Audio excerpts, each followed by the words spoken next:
Good morning বন্ধুরা, শুভ সকাল। একটা নতুন ব্লগ নিয়ে নতুনভাবে হাজির হয়ে গেলাম। আজকে হচ্ছে সোমবার। গতানুগতিক আজকে সোমবার থেকে শুরু হয়ে গেল আবার নিত্য প্রত্যেক দিনকার কাজ। হাজব্যান্ড অফিস যাবে, ছেলেও একটু কলেজ যাবে, কয়েকটা জিনিস জমা দেওয়া আছে, তার জন্য সকাল সকাল সমস্ত কাজ সারতে হবে। তো উঠে পড়েছি। আর সকালবেলা যেটা না হলে একদম চলে না, তো অবশ্যই শীতকালে তো অবশ্যই, সেটা হচ্ছে 3 কাপ চা, তিনজনের চা। এই যে গুড মর্নিং। হ্যাঁ, এবার একদম চাটা খেয়েই লেগে পড়তে হবে। তবে আগের থেকে অনেকটাই ভালো হয়ে গেছি, তবে একটুখানি ব্যথাটা আছে, আর একদিন হলে ঠিক হয়ে যাবে। তো চলুন, আপনারা সকলেই আশা করি ভালো আছেন। আপনাদের আশীর্বাদ ও ভালোবাসায় আমরা মোটামুটি চলে যাচ্ছে। লেগে পড়েছি সকাল থেকে জলখাবার রেডি হয়ে গেছে, ভাতও রেডি করে ফেলেছি। আজকে আমার হাজবেন্ডের দুজনের রান্না হবে, তাই বেশি কিছু করব না। ওই আলু ডিমের ডালনা আর ভাত করে দেবো, সামনে বেগুন ভাজা করে দেবো। তো চলুন, হচ্ছে পরোটা আর আলুর তরকারি, এ দুটো হচ্ছে আজকে ছেলেও খেয়ে বেরিয়ে যাবে, আর ওর বাবাকেও টিফিনে দিয়ে দেবো। লাঞ্চে করেছি ভাত, কারণ সকাল সকাল হাজবেন্ড বেরিয়ে যাচ্ছে। আলু মটরের তরকারিটা একটুখানি আছে, বেশি নেই। এখানে আলু ডিমের ডালনা করে দিয়েছি আর বেগুন ভাজা। বললামই তো আজকে বেশি কিছু করব না, একটা পথ করেই ছেড়ে দেবো। তো চলুন, ওকে লাঞ্চটা দিয়ে দিই। এটা দেখছেন, রবিবারে বড়মার কাছে যে প্রচণ্ড ভিড় হয়, রবিবারেও প্রচণ্ড ভিড় হয়েছে বড়মার ওখানে। আমার হাজব্যান্ড গেছিল, এই যে বড়মার সামনেটা, আমার হাজব্যান্ড নৈহাটিতে গেছিলো একটা বিশেষ কাজে। তো রবিবারে যখন ফিরছিল, তার প্রচণ্ড ভিড়টা আপনার দেখিয়েছে। তার আগের দিন এখানে দেব এসছিল ওর নতুন বইয়ের প্রিমিয়ামে। দেবের যে নতুন বইটা বেরিয়েছে খাদান, সেটা যাতে সাফল্য লাভ করে তার জন্য বড়মার কাছে এসছিল প্রণাম জানাতে। এবং তার আগের দিনে যেরকম ভিড় ছিল, শনি রবিবার তো ভিড় থাকেই, দেখুন রবিবারে ভিড়টা দেখুন, সকাল থেকে রাত পর্যন্ত বড়মার ওখানে যেরকম ভিড়। আমার হাজব্যান্ড হেঁটে হেঁটে আসছিল, একটা বিশেষ কাজে গেছিলো বলেই। চলে এলাম বন্ধুরা বিকেলের চা নিয়ে। প্রত্যেক দিনই আসি, গেছিলাম একটু পড়াতে। তো কোমরের ব্যথাটা এখনও রয়েছে একটু, আর হাজব্যান্ড অফিস থেকে চলে এসছে, বাবা ছেলে একটু বেরোবে, আমি পড়াচ্ছি। তবে আজকে চা, কফি না চা? চা চা ছেলে চা করে গেছিলাম, ও খেয়ে নিয়েছে। আর একটু মুড়ি, বেগুনি, বিস্কুট এই যে চলে এসছে। তো চলুন, চাটাকে খেয়ে নিই, তারপরে কথা হবে। রান্না এখনও হয়নি, রুটিটা করে রেখেছি, তবে একটু চিকেনটা করবো, তখন আপনাদের অবশ্যই দেখাবো। আর যা যা হচ্ছে পরে আবার দেখা হবে। আজকে যেটা না বললেই না, যে আপনারা তো অনেকেই জানেন যে হাওড়া লাইনে বেশ কিছু ট্রেন বাতিল করা হয়েছে। আমি যদি যাই না, খুব কম যাই, যারা যায় আমার বাড়িতে আমার ছেলে, আমার হাজব্যান্ড, ও ছেলের কাছ থেকেই শোনা। তো সেই জন্যে প্রচণ্ড ভিড় হচ্ছে। সব গ্যালোপিং লোকাল, এখন অলস্টপ লোকাল পুরো হাওড়া লাইনে বেকো আপ করে দিয়েছে পুরো, মানে মেন লাইন পুরো একদম নড়বড় হয়ে গেছে। সব গ্যালোপিং অলস্টপ করে দিয়েছে। কাটোয়ার লোকাল যারা ফার্স্ট 7টা 25 সব থেকে আমি যা কষ্ট বুঝতে পারছি, যারা প্রথম চন্দ্রকোনা নামতো তাদেরকে প্রত্যেক সেখানে দাঁড়াতে দাঁড়াতে আসতে হবে।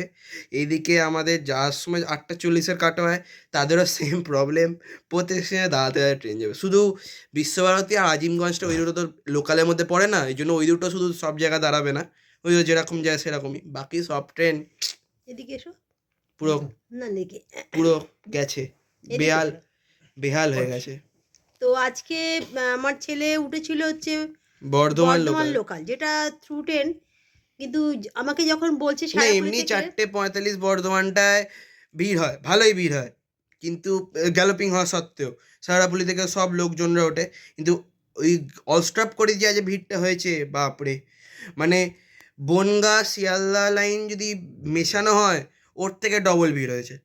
ওর কেন কি সব কটা সারাপুরি local cancel, Serampore local cancel, Belur Math local লোকে ওঠেন, ওটা না ধরেই লাভ নেই। বালি ব্যান্ডেলটা পুরো ক্যান্সেল করে দিয়েছে এদিকে।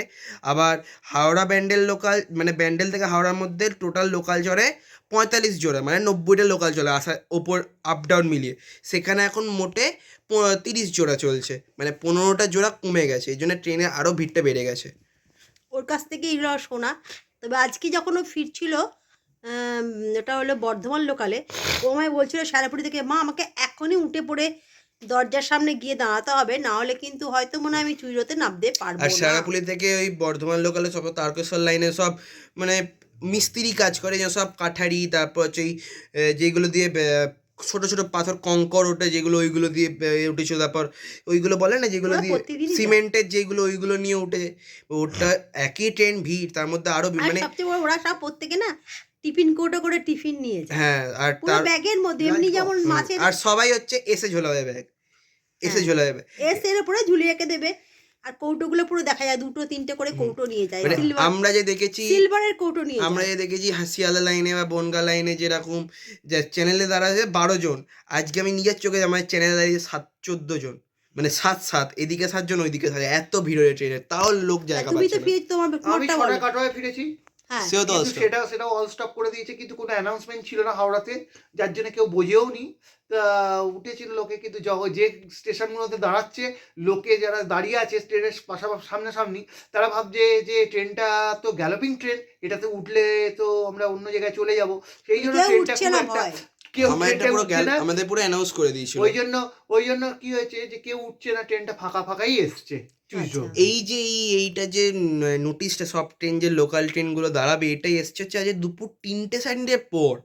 এই জন্য হট করে আননোটিফাইড অফিস মানে অবস্থায় সব অ্যানাউন্সমেন্ট করে যায়, সবসময় তো অ্যানাউন্স করা যায় না, না না, তবে আসলে কিছু ব্যাপারটা ফেসবুকে হচ্ছে আমি সকালে কিছু আজকে দেখেছি। যা দেখেছি, আজ সকালেও ট্রেনে ভালো ভিড় ছিল, মানে শ্রীরামপুর অবধি অলোকে, শ্রীরামপুর অবধি কোনো ব্যাপার নয়, রিসরা কোন্নগর হিনমটর ওই 3টে স্টেশন পুরো মার্কেটে ভিড় হচ্ছে। আর একটা কি দেখেছি সেটা বল।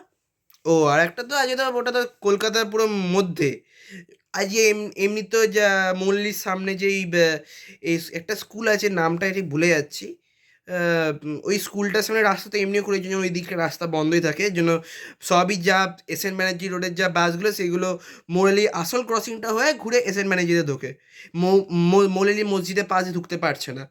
এবার এরকম বাসে আমি উঠেছি এস24-এ রীতিমতো ভিড়, আমি ওখানে উঠে বসার জায়গা পেয়েছি। তারপর ওয়েলিংটনের সামনেটা প্রচুর জ্যাম, মানে এসএন ব্যানার্জি রোডে প্রচণ্ড জ্যাম ছিল। এবার ভাবছি এত জ্যাম তো হওয়ার কথা নয়, এত জ্যাম কেন? প্রথমে ভাবলাম কর্পোরেশনের মাঝে মাঝেই জ্যাম হয়, অথবা রাস্তা খুঁড়েছে, অথবা রাস্তায় পিচ ফেলছে, ও তা নয়। আসলে ব্যাপারটা হচ্ছে ওয়েলিংটনের ক্রসিংয়ে যেখানে পেট্রোল পাম্পটা আছে, ওইখানে 2টো লরি ধরেছে, একটা গরু, মানে আপনারা হয়তো খবরেও গরু দেখছেন। পাচার হচ্ছে, বা 4 জন বাংলাদেশি, হয়তো আমি ঠিক বলতে পারবো না, কিন্তু ওরকমই দেখতে, মুসলিমদের ধরেছে। এবার ওদের ওখানে ওয়েলিংটন, মুসলিম ভাইদের ধরেছে। হ্যাঁ মুসলিম ভাইদের ধরেছে, ওখানে পেট্রোল পাম্পের ওখানে সবাইকে কালো মানে মাস্কের মতো, মানে কালোই এগুলো হাত পা বেঁধে বসে রেখে দিয়েছে, আর এই 2টো গায়ে ধরেছে না, প্রচণ্ড জ্যাম। তেমনি রিপোর্টার সবাইরা ওই দেখাচ্ছিল যে ওই জন্য প্রচণ্ড রাস্তা জ্যাম সব দিকেই। তা ওই দিক দিয়ে কেন বাস ছাড়ছে বুঝলাম না, ওই দিকটা যে ও এত যদিও ভালো প্রবলেম। করে দেখেনি, 2টো গাড়ি হয়তো কোনো কারণে অন্য কিছু পাচার হচ্ছিল বা কিছু হচ্ছিল, না আমি গরু গরু দেখি। পাচার হচ্ছিল বা কিছু একটা হচ্ছিল, এবং যে কোনো কারণে তাদের ধরেছে এবং মুসলিম ভাইদের আটকে রেখে কিছু 4 জনকে। রিপোর্টার ওখানে 4 জন হচ্ছে সেটাও দেখেছে, সেটা এসেই বলছিল মা যে এরকম ঘটনা না ঘটে। আসল ব্যাপারটা হচ্ছে, সব থেকে ব্যাপার হচ্ছে রাস্তা কি করে অন রেখেছে, সেই ব্যাপারে আমি সেটাই ভাবছিলাম। রাস্তাটা বন্ধ করে দিই, এমনিতে সব অর্ধেক সময় তো কর্পোরেশনের রাস্তা বন্ধ থাকে, বউবাজার হয়ে ঘুরে যায়, বেন্টিক স্ট্রিক্ট হয়ে ঘুরে যায়, কিন্তু আজকে যে কেন করেনি যায় না, মনে হয় মানে 10-5 মিনিট আগে হয়েছে বলে রাস্তা বন্ধ করতে পারিনি। যে কোনো কারণে হোক আজকে একটু কিন্তু প্রবলেমের মধ্যে পড়তে মানে হয়েছে, আজকে সব দিকে প্রবলেম ছিল, প্রচুর প্রবলেম। আর এই কলেজেও প্রচুর, মানে একটা ইম্পর্টেন্ট কাজ ছিল যা যেতে হয়েছে, কলেজের কাজটা মানে করতে গিয়ে মাথা ঘাম পুরো পায়ে পড়ে গেছে, এরকম অবস্থা ছিল আজ। সবকিছু মিলে আজকেও দিনটা খুব টাপে গেছে, এবং সেটা গাড়ির ক্ষেত্রে হোক, বাসের ক্ষেত্রে হোক, রাস্তায় জ্যাম, ট্রেনে সবকিছু। তো চলুন আপনাদের সঙ্গে সবকিছু শেয়ার করলাম। তুমি তো বারবারই লিখছে মা লঞ্চে আর কি জ্যাম আজকে ফেরার সময় লঞ্চে মেট্রো দেরিতে ছেড়েছে, সব কিছু মিলেই মেট্রোর তো প্রবলেম, মেট্রোর ওই ওনার সাথেও কথা হলো, ওই যিনি থাকেন ওটাও বলে দিই, মেট্রো ওনার সাথেও কথা হলো, ওনারা তো বললেন যে আশা করছে জানুয়ারি মাসের এন্ডে মনে হয় ট্রায়াল রান হবে, ফেব্রুয়ারি মাসের পরের দিকে একটা যাত্রীবাহী ট্রায়াল রান হবে, সেটা মানে আমাদের জন্য ওপেন হবে, ওপেন হতে পারে হচ্ছে এতে নববর্ষে ওপেন হবে 15ই জানুয়ারি, 15ই ফেব্রুয়ারি এপ্রিল মনে হয়, ওটা নববর্ষের দিন মনে হয় সল্টলেক থেকে পুরো একবারে পয়লা বৈশাখ। পয়লা বৈশাখ দিন, নববর্ষই তো বলে, হ্যাঁ নববর্ষের পয়লা বৈশাখ। হ্যাঁ ওইটা পুরো হাওড়া ময়দান থেকে সল্টলেক পুরো চালু হয়ে যাবে, তখন 5 থেকে 6 মিনিট, আবার সবথেকে বড় ব্যাপার হচ্ছে ওটা হবে অপারেশনাল মেট্রো, মানে কোনো ড্রাইভার লেস মেট্রো চলবে। অনেকক্ষণ অনেক বিষয় আলোচনা করলাম, আপনাদের সঙ্গে সব কিছু আলোচনা করি বলেই আপনাদেরও জানালাম যে যারা যাবেন হাওড়া লাইনে এই এখন থেকে 22 তারিখ অবধি, জানুয়ারি 22 তারিখ, তাদের প্রত্যেকে এক বলছি মাস। বেশ কষ্ট সাপেক্ষ, এবং অন্তত যেখানে যাওয়ার কথা আধা ঘন্টা আগে না বেরোবেন। ব্রিজটা হচ্ছে যা ওই ওপর দিয়ে যারা যারা হাওড়া ময়দান বা কোনা এক্সপ্রেসওয়ে আর সালাব যদি জাস্টারে যদি ধরেন, পুরো ওপরে 4 লেন করে, যেখানে 2 লেন ছিল, কি জ্যাম হতো। আমরা যখন গেছিলাম শালিমারে, যখন কি জ্যাম ছিল, বাস খারাপ হয়েছিল, টোটো পাশ থেকে কিরমভাবে পেতে হয়েছিল আমাদের। কিন্তু এখন যে 4 লেন হচ্ছে, মানে দুটো আলাদা বাসের লেন আলাদা, আবার টোটোর কিছু লেন ভালো আলাদা। জিনিস হওয়ার জন্য কিছু খারাপ কিন্তু আমাদের তাদের সঙ্গে শালিমার অবধি মেট্রো অ্যাডজাস্ট হবে। করতেই হবে। তো চলুন আজকে এই পর্যন্ত, আবার ডিনারে আপনাদের সঙ্গে দেখা হচ্ছে কি কি ডিনারে করেছি। চলে এলাম রাত্রিবেলা ডিনার নিয়ে, তবে ডিনারে সেরকম কিছুই করিনি, যেটা করেছি অল্প একটু চিকেন ছিল, কুচো চিকেন, সেটা এখানে অল্প ছিল, আর রুটি করেছি ওবেলার, আলু দিয়ে ডিমের ডালাটাও ছিল, আর এখানে ভাত, এই দিয়ে আজকে ডিনারটা আমাদের হয়ে যাবে। আর পেঁয়াজ কাটবো, তাহলেই হয়ে যাবে। তো চলুন ব্লগটাকে বাড়াচ্ছি না, যদি ভালো লাগে লাইক কমেন্ট শেয়ার করতেই হবে, আর আপনারা রোজই আছেন এইভাবেই পাশে থাকবেন। গুড নাইটটা বল। Good night. Good night. যারা যারা আমার ফেসবুকটা যারা যারা দেখছেন, ফেসবুক দেখছেন তারা তারা ফেসবুকে ফলো করে নেবেন, আর যারা ইউটিউবে দেখছেন তারা অবশ্যই চ্যানেলটাকে সাবস্ক্রাইব করে দেবেন। আর এই জন্য আমাদের পাশে থাকবেন। এইটুকুনি, গুড নাইট। আর কি বলবো আমি জানি না। তো চলুন কালকে একটা নতুন ব্লগ নিয়ে নতুনভাবে হাজির হয়ে যাব। তবে কালকে আপনাদের নতুন ব্লগে কিছু দেখাতে পারবো অবশ্যই, যেখানে যাব সেটা এখন সারপ্রাইজ। যদিও আমার খুব কাছাকাছি একটা জায়গা, ওর খুব প্রিয় একটা জায়গা, এবং যেখানে ও সবসময় সে যাওয়া 14টা বছর কাটিয়েছি 14টা বছর তার পাশাপাশি ছিল। ওখানেও গেছি অনেকবার। হ্যাঁ, তো চলুন সেটাই কালকে আপনাদের সামনে তুলে ধরবো। আজকের মতন গুড নাইট, টাটা।